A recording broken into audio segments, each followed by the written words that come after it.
Aujourd'hui, je vais parler de Jésus et les femmes dans les évangiles. Alors, premier tableau, et tu montres juste le deuxième, mais on laissera le premier au début.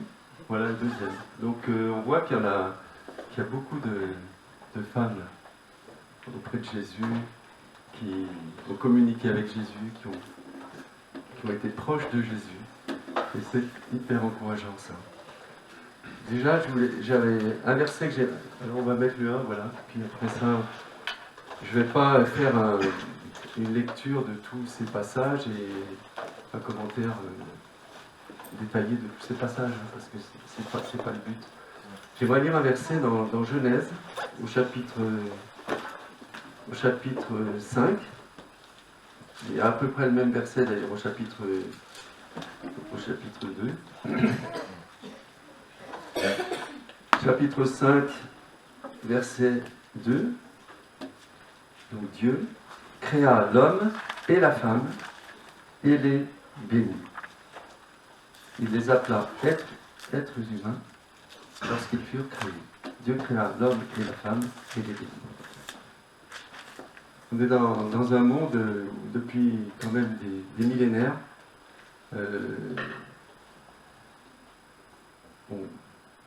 on a du mal à voir qu'effectivement, il y a l'homme et la femme sur le même plan. Dieu n'a pas créé l'homme supérieur à la femme inférieure à l'homme. Il a créé l'homme et la femme. Il les a bénis. Il leur a dit, fructifiez, multipliez, assujettissez la terre. Il nous a mis responsables, hommes et femmes, de la terre. On voit ce qu'il y en est, on voit la pollution, on voit les désastres, hein, on parle que de ça, le réchauffement climatique, etc. On sent que les choses vont dans une impasse. Et bon, c'est pourquoi je ne suis pas là pour ça, c'est pour dire le pourquoi, le comment, on sait tout ça. Mais ce que je veux dire, surtout aujourd'hui, c'est montrer ce que Jésus a fait, pourquoi il est venu, et comment il s'est comporté avec les êtres humains, qui pourtant n'avaient pas du tout rempli leur rôle, et comment il s'est comporté avec les hommes, et surtout aujourd'hui avec les femmes. On va se placer dans cet univers plutôt féminin, plutôt du côté, moi j'ai vraiment eu ça à cœur, du côté de l'Église de Jésus-Christ. En fait, Jésus, il est venu sur la terre pour s'acquérir une épouse. On voit souvent Dieu uniquement masculin, il y a Dieu le Père, Dieu le Fils, il n'y a pas de côté féminin dans ce schéma. Mais le côté féminin, c'est la création, c'est la terre, c'est les êtres humains, c'est le côté féminin, qu'on soit homme ou femme. Dieu a comparé son peuple, il s'était choisi un peuple, le peuple d'Israël, et très souvent il le compare à son épouse. Et son épouse, malheureusement, qui a souvent été infidèle. Mais il a dit, combien de fois il a dit à son peuple qu'il l'aimait? Et il l'aimait comme un mari aime sa femme. Et Jésus, il aime les siens comme un mari aime sa femme. Et pas comme un mari aime sa femme, comme un mari devrait aimer sa femme. Parce que lui, il l'aime d'une manière parfaite. Il l'aime sans brutalité, sans obligation qu'ont souvent les hommes de se valoriser pour montrer leur supériorité virile. Non, Jésus, c'est pas ça du tout. Et Jésus, dans les évangiles, il est avec les femmes dans la douceur, dans la compréhension et dans le dialogue. Et on s'aperçoit, quand on va regarder un petit peu ces différentes femmes, on voit à quel point les choses les plus importantes, Jésus les a révélées à des femmes. Et principalement, ce qu'on a vraiment beaucoup évoqué ce matin, cette notion du Père qui cherche des adorateurs. Nous t'adorons en esprit et en vérité. Et à qui est-ce qu'il a dit ça? Le Seigneur, à qui il a dit ça? À la femme samaritaine. À la femme samaritaine, donc, qui est au troisième, là, sur le tableau.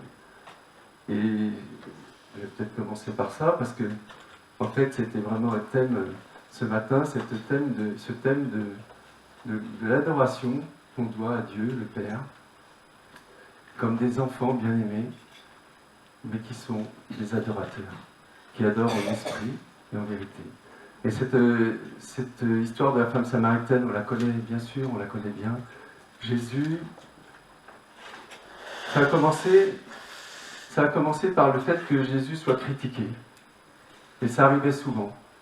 Jésus, il a été accusé de baptiser, de faire concurrence à Jean le baptiseur. Il disait, les chefs disaient, mais voilà, il baptise plus que Jean, comme s'il prenait la place de Jean. Et il nous est dit d'ailleurs, Jésus ne baptisait pas lui-même, mais ses disciples. Et du coup, il part vers la Galilée. Donc il était en Judée, il part vers la Galilée. Entre la Judée et la Galilée, il y a la Samarie. Et la Samarie, c'était une région qui avait été... il y avait des Juifs au départ, mais ils s'étaient alliés avec les femmes cananéennes, avec les femmes de la région plutôt. Et donc c'était très métissé comme population.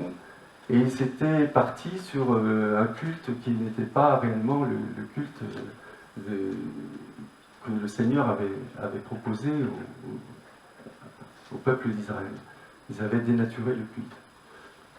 Et les Juifs n'aimaient pas les Samaritains, et les Juifs, la plupart du temps, quand ils allaient en Judée, en Galilée, depuis la Judée, eh ben, ils faisaient un détour, ils passaient à droite du Jourdain, et ils faisaient un détour surtout pas pour aller. Et le Seigneur, lui, qu'est-ce qu'il fait? Lui, il ne fait pas ça. Lui. Le Seigneur, il va directement, et puis il sait où il va, il sait pourquoi il y va, et il sait qui il va rencontrer.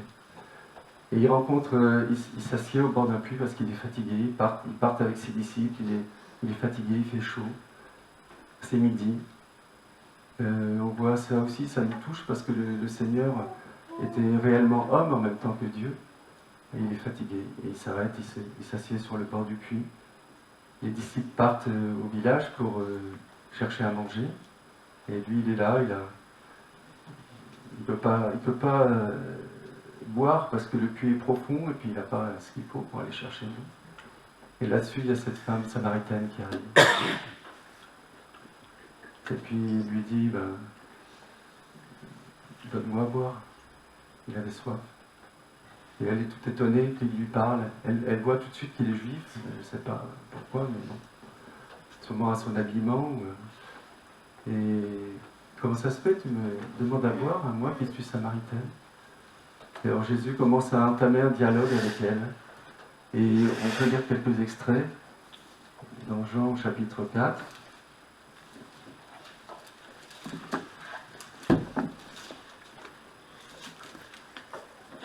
Je vais commencer au verset 9. Comment, toi qui es juif, tu me demandes à boire, à moi qui suis une femme samaritaine? Les Juifs, en effet, n'ont pas de relation avec les Samaritains. Jésus lui répondit, si tu savais quel est le cadre de Dieu, et qui est celui qui te dit donne-moi à boire, tu lui aurais toi-même demandé à boire et il t'aurait donné de l'eau vive. Seigneur, lui dit la femme, tu n'as rien pour puiser, le puits est profond. D'où aurais-tu donc cette eau vive? Es-tu toi plus grand que notre ancêtre Jacob qui nous a donné ce puits et qui a bu de son eau, lui-même, ses fils et ses troupeaux? Jésus lui répondit, toute personne qui boit de cette eau-ci aura encore soif. En revanche, celui qui boira de l'eau que je lui donnerai n'aura plus jamais soif, et l'eau que je lui donnerai deviendra en lui une source d'eau qui jaillira jusque dans la vie éternelle. La femme lui dit, Seigneur, donne-moi de cette eau afin que je n'ai plus soif, et que je n'ai plus à venir puiser ici. Et là, Jésus lui dit une chose étonnante, il lui dit, va, appelle ton mari, et reviens ici. Et la femme répondit, je n'ai pas de mari. Jésus lui dit, tu as bien fait de dire, je n'ai pas de mari, car tu as eu 5 maris et l'homme que tu as maintenant n'est pas ton mari. En cela, tu as dit la vérité. Seigneur, lui dit la femme, je vois que tu es un prophète. Et puis donc après, elle dit, nos ancêtres ont adoré sur cette montagne, et vous dites que l'endroit où il faut adorer est à Jérusalem. Voilà, et Jésus lui dit, on n'adorera plus. L'heure est venue, elle est maintenant, où les vrais adorateurs adoreront le Père en esprit et en vérité. Ce ne sera plus ici, ce ne sera plus là. Elle ramène, elle se sent prise un peu au piège, il la touche là où elle a mal, Et elle détourne un peu la conversation. Et elle dit, voilà, vous adorez là-bas, moi j'adore là, qu'est-ce qu'il y en a? Et Jésus, et c'est là qu'il lui fait une révélation. Et il dit, ben, le Père cherche des adorateurs qui l'adorent en esprit et en vérité. Et alors là, elle a été touchée. Elle est partie dans son village, elle a parlé, elle a dit, mais voilà un homme qui m'a dit tout ce que j'ai fait. Elle a ramené toutes ces personnes de ce village. Et il y a eu beaucoup de conversions. Et c'est là aussi que Jésus, après, quand ses disciples reviennent, et qu'ils sont tout étonnés qu'il parle à une femme, parce que ça ne se faisait pas, eh bien, il dit, mais je vois déjà les champs qui sont mûrs, qui sont blancs pour la moisson. Et Jésus, c'est dans cette scène qui est au début de son ministère, il y a un côté vraiment prophétique, il y a quelque chose qui se passe de très particulier, parce que il est auprès d'une femme qui n'est pas juive. Il lui révèle quelque chose, vraiment ce qu'il était venu faire sur la terre, chercher des adorateurs pour le Père. Et puis, il y a cette première vague de croyants qui viennent, de personnes qui sont étrangères à son peuple, et qui viennent et qui se convertissent et qui croient. Et tout ça, c'est quelque chose qui se passe à un endroit désert. Quand il parle à la femme, il n'y a pas de témoin. Attendez, moi aussi j'ai soif.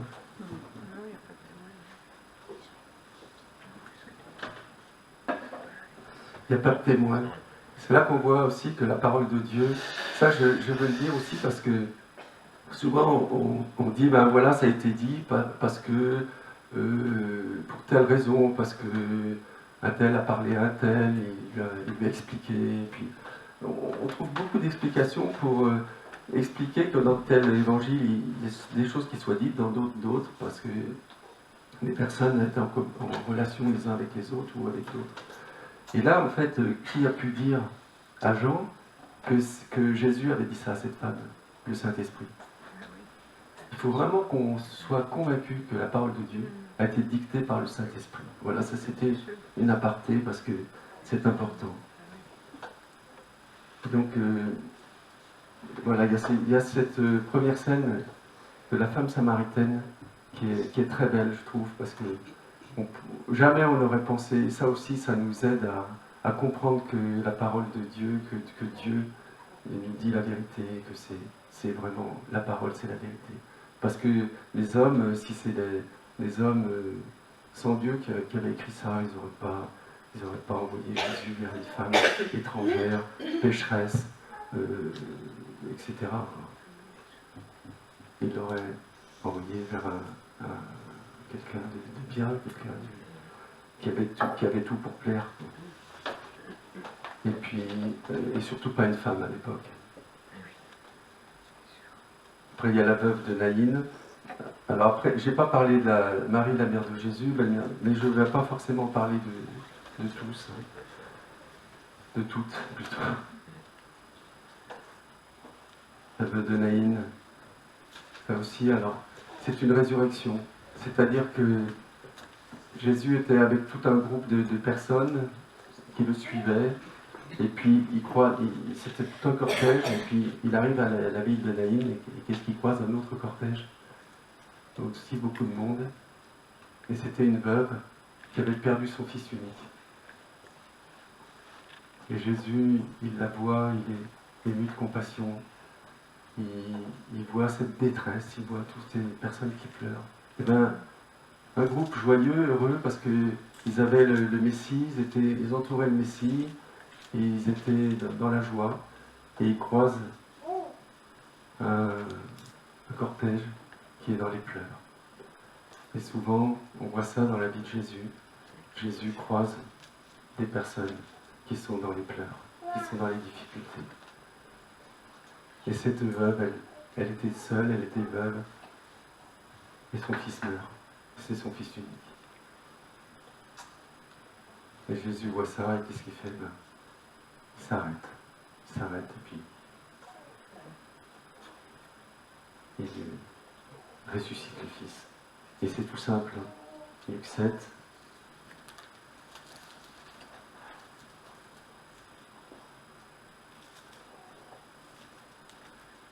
En voyant la femme, le Seigneur fut rempli de compassion pour elle et lui dit « Ne pleure pas ». Il s'approcha et toucha le cercueil. Ceux qui le portaient s'arrêtèrent. Il dit « Jeune homme, je te le dis, lève-toi ». Et le mort s'assit et s'est mis à parler. Jésus le rendit à sa mère. Tout simple. Et vous verrez, dans ce qu'on va voir, c'est toujours simple. Jésus ne fait jamais des grands discours aux uns aux autres. Hein. Le discours à la femme samaritaine, c'est sûrement un des plus longs. En tout cas, c'est celui qui nous est rapporté le plus long, je pense. Et il n'est pas long. Et là voilà, il lui parle. Il a qu'à parler. Il dit une chose, on l'a chanté, il dit une chose, et la chose arrive. Et ça peut être la résurrection. Il y a 3 fois, le Seigneur a ressuscité quelqu'un. Il a ressuscité donc ce jeune homme. Il a ressuscité la fille de Jaïrus, le chef de synagogue, qui avait 12 ans. Et il a ressuscité Lazare. Et chaque fois, c'est cité, là, on retrouve ces scènes dans ce tableau, parce que chaque fois, il y a une femme qui est impliquée. Là, c'est la mère, la veuve. Pour Jaïrus, c'est la jeune fille, qui avait 12 ans. Et d'ailleurs, 12 ans, c'était l'âge où on rentrait dans l'âge adulte, hein, déjà, en Israël. Hein. C'était très tôt. Les filles, parce que les filles aussi, ça fait partie des choses qui sont encore le cas dans beaucoup de pays. Hein. C'est-à-dire que les filles, on les mariait d'office. Hein. On les fiançait à 12 ans, on les mariait à 13 ans. Et puis, je pense qu'il n'y avait pas souvent le choix avec qui. Bon, et donc, non, mais tout ça pour dire que elle était, voilà, donc il a guéri une femme en fait. Il a ressuscité le fils de la veuve, cette jeune femme, toute jeune femme qui arrivait dans la vie, à 12 ans. Et puis Lazare, c'est plus en rapport avec ses sœurs, hein, puisque Marthe et Marie et Lazare. Moi j'en parlerai tout à l'heure. Donc Naïn, la femme au parfum chez le pharisien aussi, chapitre 7, versets 11 à 15, non, versets 37 à 50. Alors ça c'est une femme il ne faut pas confondre avec Marie de Béthanie. C'est une autre. Et il est invité dans une maison, le Seigneur Jésus, il est invité dans une maison, la maison de Simon. C'était un pharisien. Et on se dit, franchement, quand on lit l'histoire, on voit que ce pharisien ne considérait pas Jésus du tout. Il prenait Jésus vraiment pour moins que rien. Il l'a reçu chez lui, plus je pense pour le critiquer que pour l'honorer. Parce que justement, cette femme est venue, et lui, la première chose qu'il fait, elle arrive, donc on connaît sûrement l'histoire, je ne sais pas, je ne veux peut-être pas trop prolonger, être trop long sur chaque fois, mais donc c'est une femme qui arrive et qui verse du parfum sur la tête de Jésus, et sur les pieds de Jésus plutôt, et qui lui essuie ses pieds avec ses cheveux. Et c'est une prostituée. Et Simon, il se dit en lui-même, mais Jésus l'entend, parce qu'il entend ce qu'on se dit en soi-même. Il se dit, oh ben s'il savait qui est cette femme, eh ben il ne la laisserait pas faire. Et Jésus, il dit, Simon, j'ai quelque chose à te dire. C'est quelqu'un qui devait, il parle de quelqu'un qui devait beaucoup d'argent à quelqu'un d'autre, et l'autre qui en devait très peu. Lequel sera le plus reconnaissant? Eh bien, c'est celui qui, une fois qu'on lui a... Attendez, je vais le lire parce que je dis, c'est plus simple de lire. Hein. 7, verset... Ouais, 35. Je vais voir si mon tableau est juste. 35. Ah oui, un pharisien invita Jésus à manger avec lui. Voilà. Une femme pécheresse, qui qui se trouvait dans la ville, apprit qu'il était à table dans la maison du pharisien. Elle apporta un vase plein de parfums, se tint derrière aux pieds de Jésus. Elle pleurait, et bientôt elle lui mouilla les pieds de ses larmes, puis les essuya avec ses cheveux, les embrassa, versa le parfum sur eux. Quand le pharisien qui avait invité Jésus vit cela, il se dit en lui-même, si cet homme était prophète, il saurait qui est celle qui le touche, quel genre de femme il s'agit. Il saurait que c'est une pécheresse. Et alors c'est là que Jésus lui dit, mais Simon, un créancier avait 2 débiteurs, l'un lui devait 500 pièces d'argent, l'autre 50. Comme il n'avait pas de quoi rembourser, il leur remit à tous 2 leurs dettes. Lequel des 2 l'aimera le plus? Simon dit, celui à qui il a remis la plus grosse somme. Et bien il dit, oui, c'est bien ça. Puis il se tourna vers la femme et dit à Simon, tu vois cette femme, je suis entré dans ta maison et tu ne m'as pas donné d'eau pour me laver les pieds. C'est là qu'on voit qu'il méprisait Jésus, parce qu'autrefois ça se faisait. Et quand on recevait quelqu'un, on l'honorait en lui lavant les pieds et en lui versant de l'huile sur la tête. Tu ne m'as pas donné d'eau pour me laver les pieds, mais elle les a mouillés de ses larmes, les a essuyés avec ses cheveux. Tu ne m'as pas donné de baiser, mais elle, depuis que je suis entré, elle n'a pas cessé de m'embrasser les pieds. Tu n'as pas versé d'huile sur ma tête, mais elle a versé du parfum sur mes pieds. C'est pourquoi je te le dis, ses nombreux péchés ont été pardonnés, puisqu'elle a beaucoup aimé. Mais celui à qui l'on pardonne peu aime peu, et il dit à la femme, tes péchés sont pardonnés.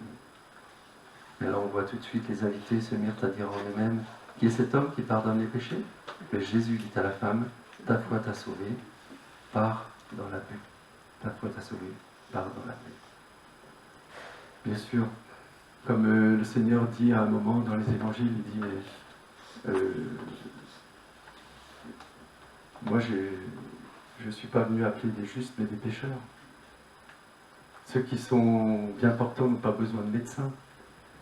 Et c'est pour ça que toutes celles qu'on voit là, la plupart, elles avaient quelque chose qui n'allait pas, il y avait toujours un problème, ou dans leur vie, ou dans leur santé, ou avec leurs enfants, ou avec leur mari, ou quoi que ce soit d'autre. Parce que celui à qui il est peu pardonné aime peu. Celui à qui il est beaucoup pardonné, elle aime beaucoup. Voilà, donc cette femme, tous ses péchés ont été pardonnés. Et Jésus a été honoré par elle. Voilà encore une situation où la femme sort grandie. Après ça, les femmes qui suivent Jésus aussi. Chapitre 8 de Luc, verset 2. Jésus alla de ville en ville et de village en village. Il prêchait et annonçait la bonne nouvelle du royaume de Dieu. Les 12 l'accompagnaient avec quelques femmes qui avaient été guéries d'esprits mauvais et de maladies. Marie, dite de Magdala, dont étaient sortis 7 démons. Jeanne, femme de Chuza, l'intendant d'Hérode. Suzanne et beaucoup d'autres qui le servaient en l'assistant de leurs biens. Qui est-ce qui le suivait? Justement, c'est ce que je viens de dire quelque part. Toutes ces femmes, elles avaient été guéries. Jésus s'était approché d'elles et leur avait fait du bien. Et elles se retrouvaient à l'aimer, à vouloir être proche de lui, et elles le suivaient. On a toujours l'impression, enfin moi en tout cas, j'ai toujours l'impression que l'univers du Seigneur, son entourage, c'était toujours un entourage masculin. Mais en fait, quand on voit ça, on voit qu'il y avait les 12, mais il y avait des femmes. C'était complètement mixte, ceux qui suivaient Jésus. Il allait de ville en ville et de village en village et elle le suivait.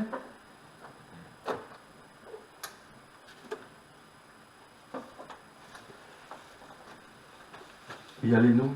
Alors souvent, vous remarquerez que souvent il n'y a pas les noms. Alors pourquoi, je ne sais pas, mais il n'y a pas les noms. La belle-mère de Pierre, la femme samaritaine, la veuve de Naïn, la femme qui verse le parfum, il n'y a pas les noms. Mais là, les femmes qui suivent Jésus, il y a quelques noms.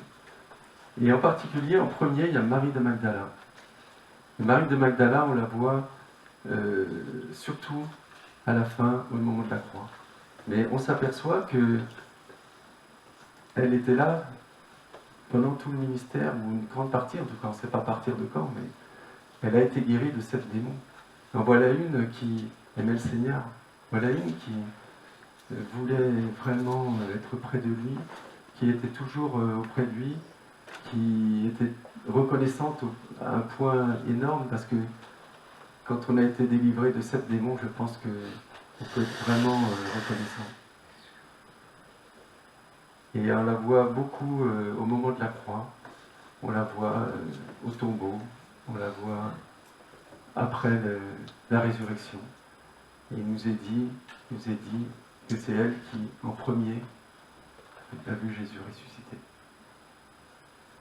Voilà, donc elle l'a accompagné tout au long de son ministère. Et quand les moments ont été les plus difficiles, elle était là.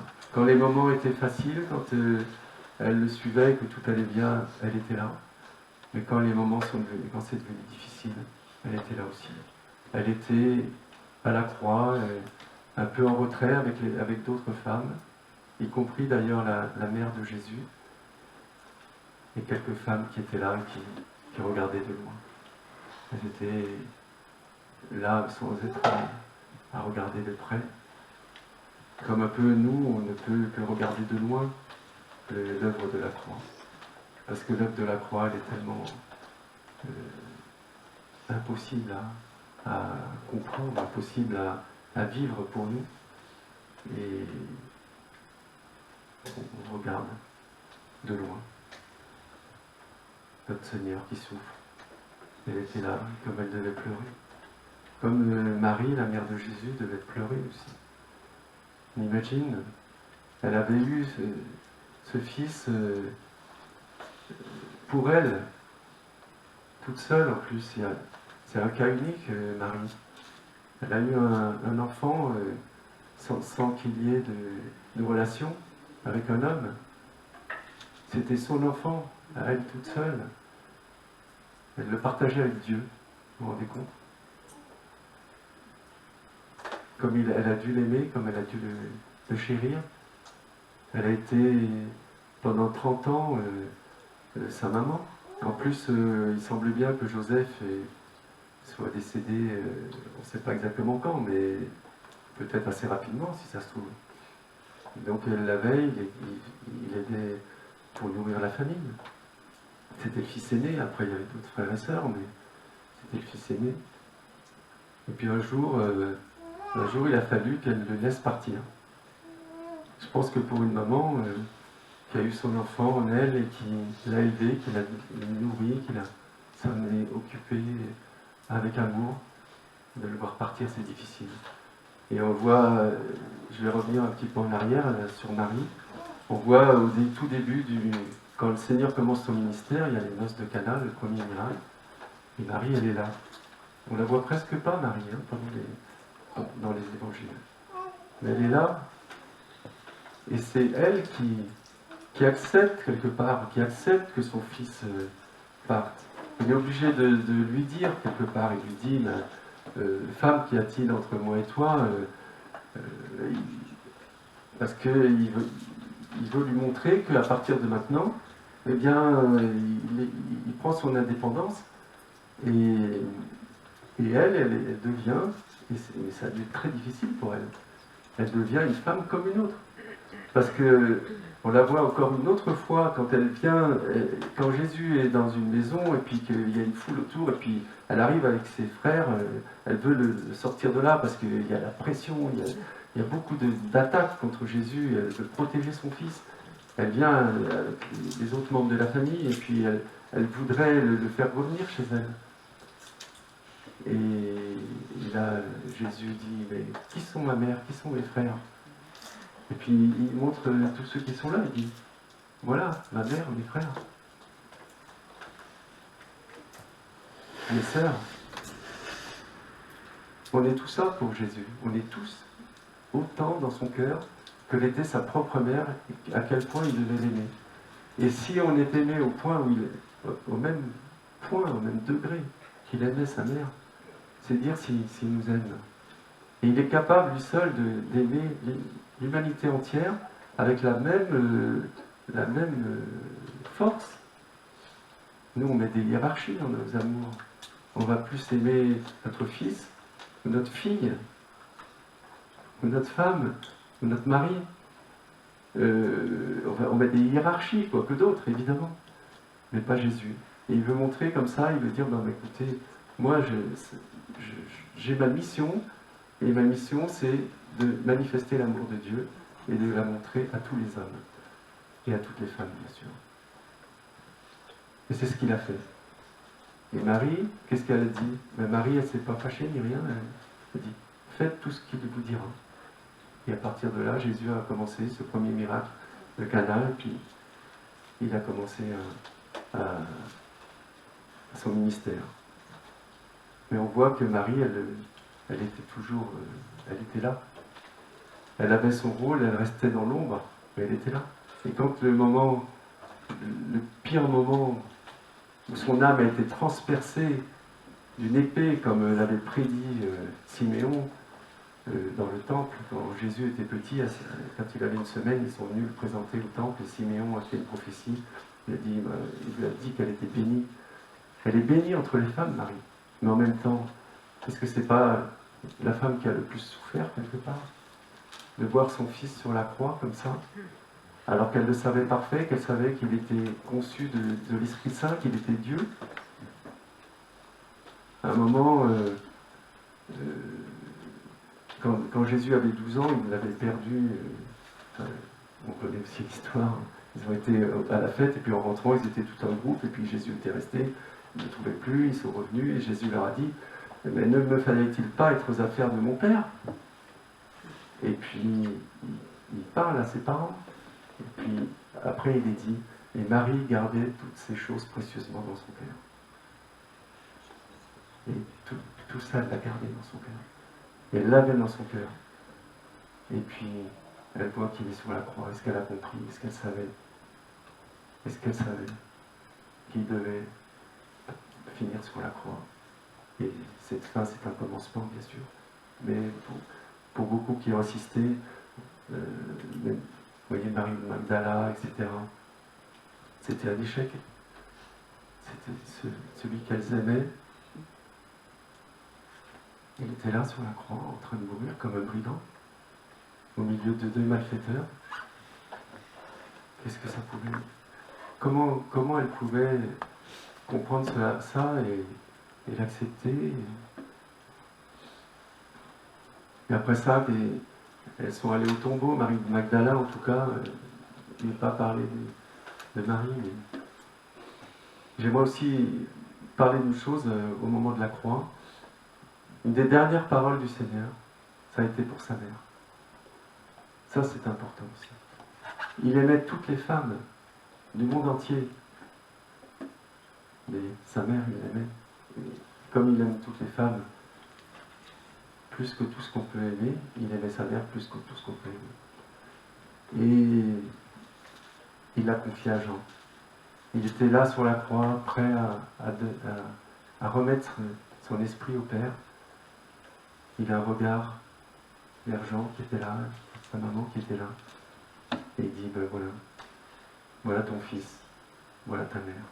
Il lui a confié sa maman. Il savait que Jean pourrait s'en occuper parce qu'il savait que Jean allait vivre longtemps. C'est un des seuls disciples qui a vécu si longtemps. Et qu'il serait là près d'elle jusqu'à ce qu'elle meure, ce qu'elle déloge, qu'elle parte dans le repos. Donc c'est beau aussi, c'est à côté de la mère, Marie, la mère de Jésus. Pour continuer avec Marie de Magdala, elle a été au sépulcre. Elle a vu où le corps était mis. Parce que les femmes, on ne les conviait pas trop. Ça aussi, c'est assez caractéristique. Ça a un côté positif, parce que du coup, les disciples, ils avaient peur, parce qu'ils avaient peur de se faire prendre, comme Jésus s'était fait prendre, et puis qu'on dise, bah, tiens, c'est ses disciples, allez, on va les emmener, on va les juger, on va les crucifier aussi. C'était caché, hein. C'était même enfermé dans la chambre haute. Et les femmes, personne ne s'en préoccupait. Elles étaient comme invisibles. C'est triste. Mais alors du coup, elles ont pu suivre ceux qui allaient mettre le corps de Jésus dans la grotte. Elles ont vu où c'était. Elles ont préparé elles sont reparties, elles ont préparé des aromates. Elles ont préparé de quoi l'embaumer. Et puis, elles sont revenues le dimanche matin. Et là, il n'y avait plus la pierre. Elles se demandaient comment elles allaient faire pour rouler la pierre qui était devant le sépulcre. La pierre était roulée. Il y avait un ange, il y avait 2 anges. C'est un peu difficile de recoller tous les morceaux. Mais tout ce qu'on voit, c'est que il nous est dit, et ce qu'on sait, il nous est dit, Marie, Jésus s'est révélé à Marie, s'est montré à Marie de Magdala en premier. On peut le lire ça parce que c'est dit dans Marc 16. Vous l'avez sur le tableau. Ah oui, mais alors ça, si c'est... Si c'est marqué dans Marc 16, là. C'est là que c'est... Oui, c'est... on va regarder.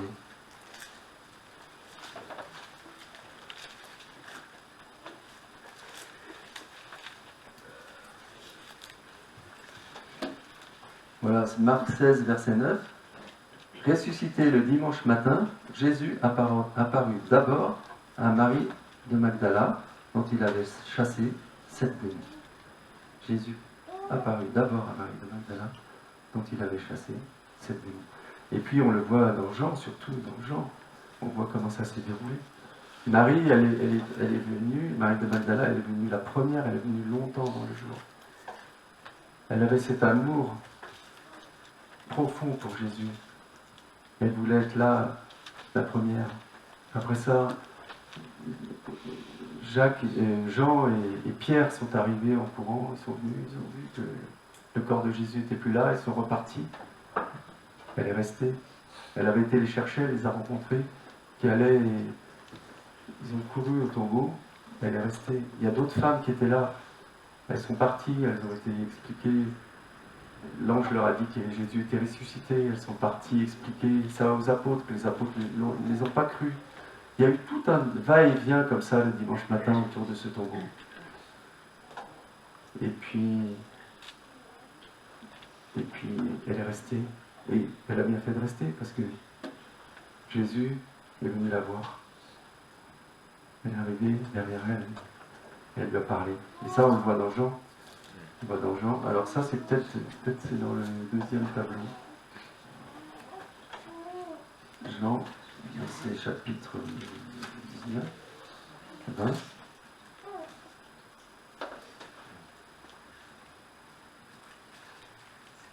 Ah non, mais c'est là aussi, dans Marie Magdala, je l'ai mis là aussi. Chapitre 20, verset 1 à 18. Oui, j'ai dû le mettre 2 fois. Bon, je ne vais pas tout relire à ce chapitre. Mais elle dit, Seigneur, Jésus lui dit, femme, pourquoi pleures-tu? Qui cherches-tu? Pensant que c'était le jardinier, elle lui dit, Seigneur, si c'est toi qui l'as emporté, dis-moi où tu l'as mis, et j'irai le prendre. Jésus lui dit, Marie. Marie. Elle se retourna et lui dit en hébreu, Rabboni, c'est-à-dire, elle a reconnu sa voix. Bon, beaucoup n'ont pas reconnu Jésus après qu'il soit ressuscité. Parce qu'il était, il était sûrement différent physiquement, il était dans son corps de ressuscité, mais il reconnaissait sa voix, il reconnaissait ses gestes. Quand il rompait le pain, plusieurs l'ont, sa façon de rompre le pain, les disciples l'ont reconnu. Et là, elle a écouté, elle a entendu. Il l'a appelée Marie, elle a reconnu. Ça a dû être extraordinaire pour elle. Elle le croyait mort, il était vivant, il était là. C'est trop beau ça. Et puis, il lui dit encore un secret, il lui dit quelque chose de nouveau. Il lui dit, mais va vers mon Père. Va trouver mes frères, dis-leur, je monte vers mon Père et votre Père. Vers mon Dieu et votre Dieu. Vers mon Père et votre Père. Voilà. On est des adorateurs pour Dieu. On est des enfants pour Dieu. Des fils et des filles pour Dieu. Et il dit ça à Marie de Magdala, qu'il avait délivré de 7 démons. C'est pareil, il dit pas ça à un grand ponte de l'époque, ou même pas un disciple. Il dit ça. Et après, il faudra refaire une autre présentation, parce qu'il y a la femme atteinte d'hémorragie, c'est très extraordinaire, ça aussi. Sa façon d'approcher Jésus, de toucher le bord de son vêtement, d'avoir ce courage alors qu'elle était considérée comme impure. Et, vous savez, à l'époque, elle ne pouvait pas rentrer, parce qu'elle avait ses pertes de sang, c'était considéré comme impure, c'est comme si elle avait eu ses règles en permanence tout le temps. Et il y avait une période où la femme était considérée comme impure. Mais elle, c'était depuis 12 ans comme ça. Et elle ne pouvait pas être dans la ville, normalement.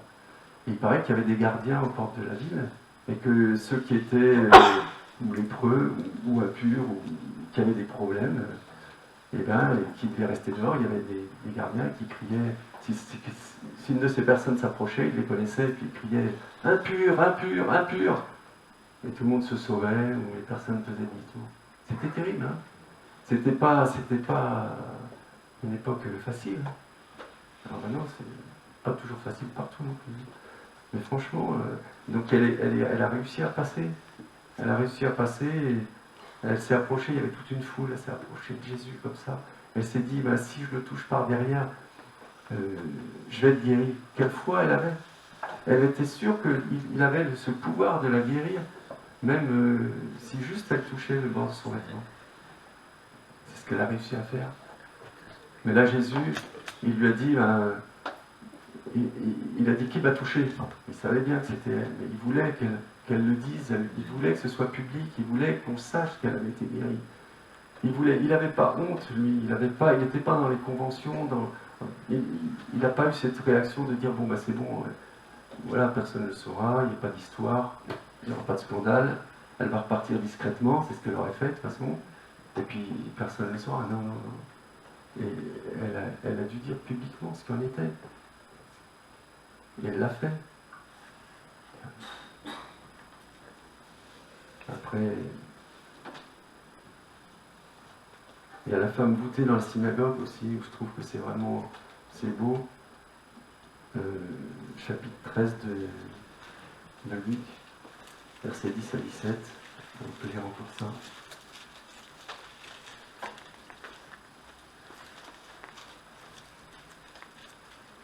Jésus enseignait dans une des synagogues le jour du sabbat. Or, il y avait là une femme habitée par un esprit qui la rendait infirme depuis 18 ans. Elle était courbée et ne pouvait pas du tout se redresser.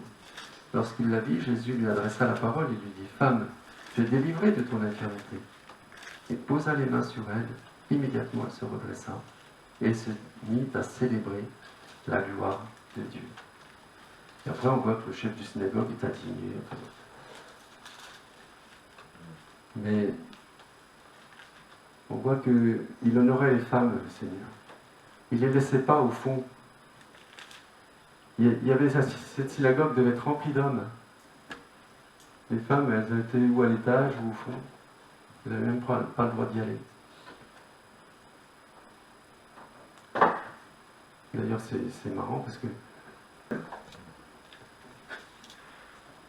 Donc là, il fallait se planquer, il fallait être au fond et écouter. Mais le Seigneur, il ne s'arrête pas à ça. Il ne s'arrête pas à ça. Hein, Johan? Lui, il n'a pas peur. Viens devant. Viens devant. Et puis, il lui adresse la parole déjà. Il lui parle. Femme, tu es délivrée de ton infirmité. Directement, pose les mains sur elle, elle se redresse. Et elle se met à célébrer la gloire de Dieu. Elle est là devant tout le monde, toute cette assemblée d'hommes.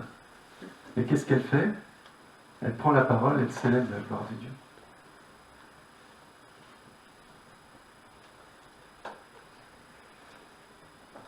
C'est sûr que le Seigneur n'était pas dans les convenances.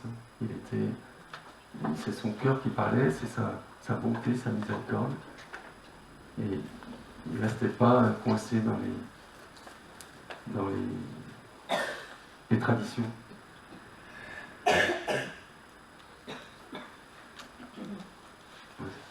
Et après, donc, je vais juste parler un petit peu de Marthe et Marie.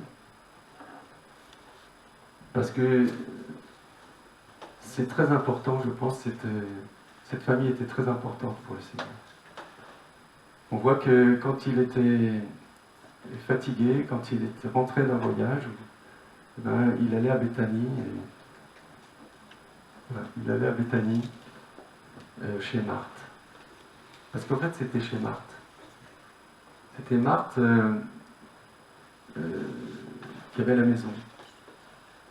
Et d'ailleurs, il y a toujours Marthe en premier. Quand ils sont cités, il nous est dit Jésus aimait Marthe et Marie et Lazare.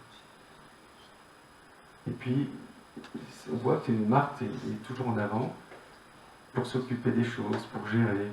C'était une femme d'affaires, c'était une femme qui allait de l'avant et qui gérait sa maison. Marie était plus contemplative, Marie de Béthanie. On est tous différents, le Seigneur nous aime tous. Il aimait Marthe, il aimait Marie, il aimait Lazare. Et Lazare, comment est-ce qu'on l'appelait après? Lazare le mort. Lazare le mort. Ça ne devait pas être évident. Je me suis toujours demandé, enfin, pas toujours, mais là spécialement en réétudiant ça, je me suis dit, mais Lazare, on ne l'entend pas, c'était l'homme de la famille et on ne l'entend pas, on ne le voit pas. Est-ce qu'il avait... il était peut-être le plus jeune, il était peut-être jeune tout simplement, il était peut-être handicapé d'une façon ou d'une autre. On ne sait pas. On ne sait pas. Dieu ne nous donne pas d'explication parce qu'on n'a pas besoin de savoir en fait. Il est le ressuscité. Il a été mort et il est ressuscité. Il a été vraiment béni pour ça. Il a été mis en avant. Mais il y a une chose aussi qu'on peut constater, c'est que c'est quand Jésus a ressuscité Lazare que les pharisiens, les juifs se sont le plus déchaînés contre lui. C'est après la résurrection de Lazare, ils n'ont pas supporté ça. Et ils ont vraiment décidé de le tuer. Et c'est quand Marie, quelque temps après, a versé du parfum aussi sur la tête et les pieds du Seigneur Jésus. Et que la maison a été remplie de l'odeur du parfum. Que ça a fortement déplu à Judas. Et qu'il est sorti et qu'il a été vendre Jésus.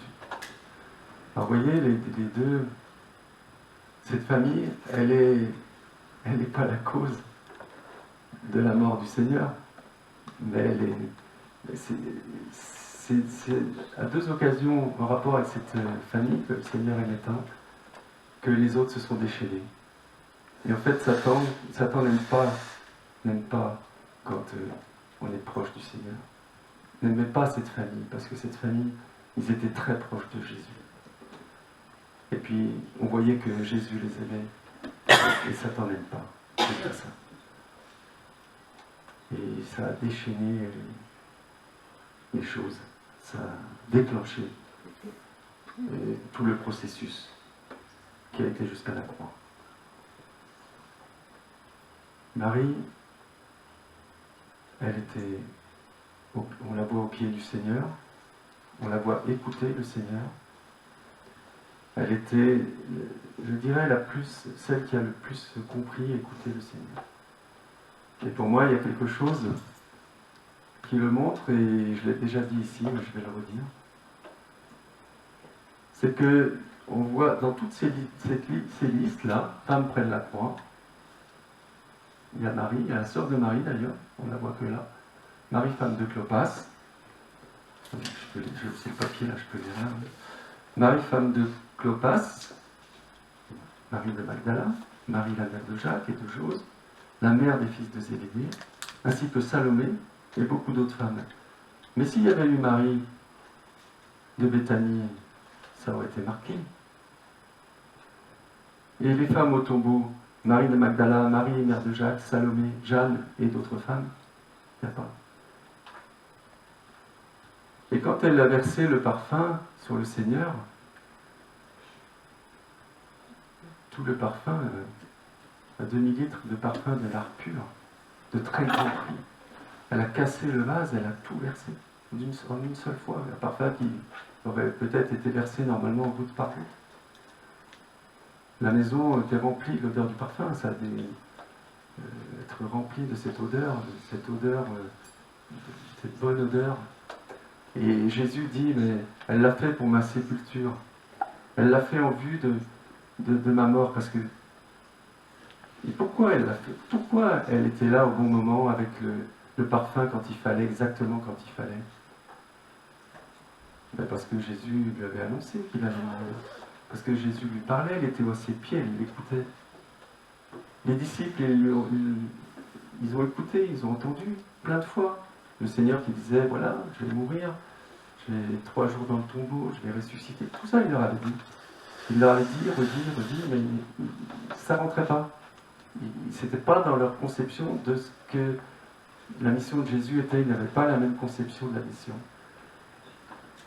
Et franchement, il semble que la seule qui ait compris, qui ait écouté, qui ait compris ce qui allait se passer, c'est Marie de Béthanie.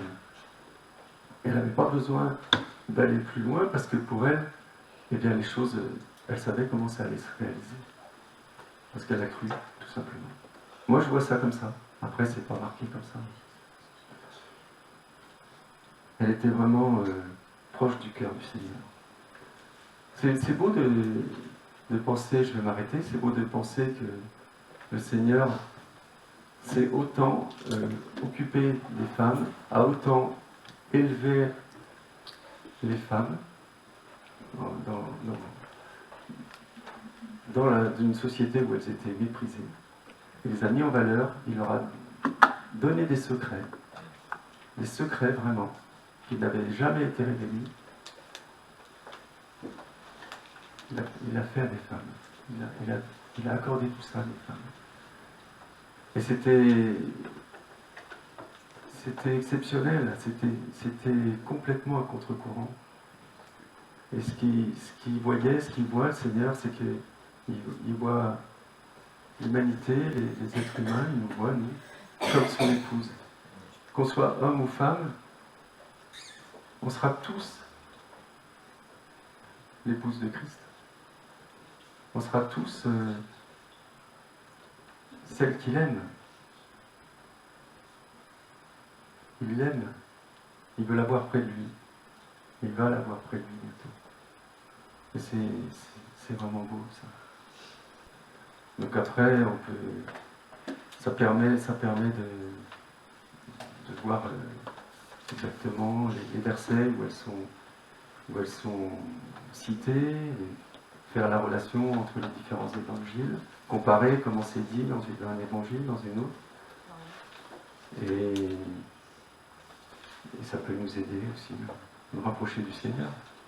Parce que je n'ai pas parlé de la femme cananéenne, à Tyr et Sidon, de la femme adultère aussi, etc. Voilà. Je ne sais pas si j'ai pu apporter quelque chose, mais le Seigneur veut nous bénir et il veut nous encourager tous. Et nous encourager, nous les hommes, à être doux, compréhensifs, aimants avec nos femmes. Et puis, bien sûr, il demande aux femmes aussi d'être douces, aimables avec leur mari. Mais ce n'était pas le sujet d'aujourd'hui. Mais on voit comme le Seigneur a été bon avec toutes ces femmes. Il n'avait pas besoin, lui, de prouver sa virilité en étant machiste, macho. Il ne faisait pas ces prières que faisaient les pharisiens à l'époque. Je te loue, ô Père, Seigneur du ciel et de la terre, de ce que je ne suis pas né païen, gentil, c'est-à-dire païen, ou chien, ou femme. Dans cet ordre-là, paraît-il. C'était une prière, vous vous rendez compte? Donc prions aussi pour nos sœurs qui sont bien persécutées, bien écrasés, méprisés.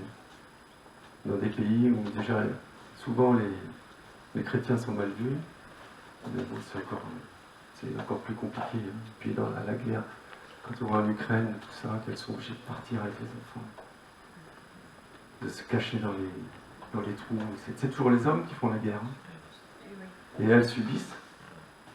Et elles s'occupent de leurs enfants, coûte que coûte, dans des circonstances compliquées. Et puis les hommes, ils vont se battre. C'est intelligent. Donc, voilà, ces réflexions. Et que le Seigneur nous bénisse, qu'il nous aide, qu'il nous fasse réfléchir. Et qu'il nous aide à être dans son état d'esprit.